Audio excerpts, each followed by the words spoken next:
Designing the visual aspect and the case of the Game Boy Color had its own set of frustrations and complications.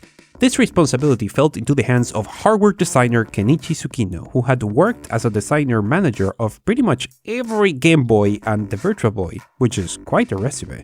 Even if the Virtual Boy was a failure, its visual design is arguably really cool.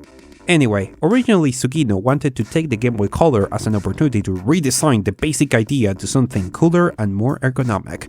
But quickly the rest of the team reminded him that Yamauchi had given them a tight deadline and asked him to just stick to what they had. Still, he found space within the limitations to do some minor changes that had been bothering him for a while.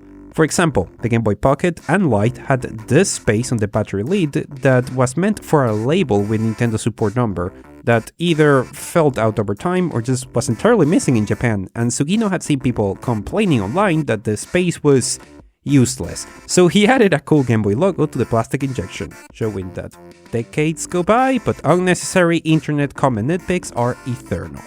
Another cool addition was this little notch to add a strap. Apparently Yokoi had been meaning to add one of these since the original Game Boy, but could never convince the rest of the team. So Tsukino added it, both as a small tribute to Yokoi, and also because cell phones had become so popular among young people in Japan at that point that straps had become a common thing to own.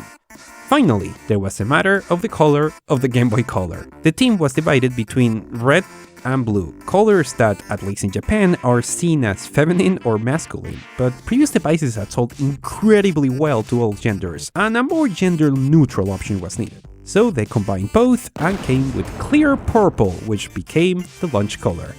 This has always been funny to me, because as a kid, the purple Game Boy felt a bit girly, but as an adult, give me that clear purple plastic.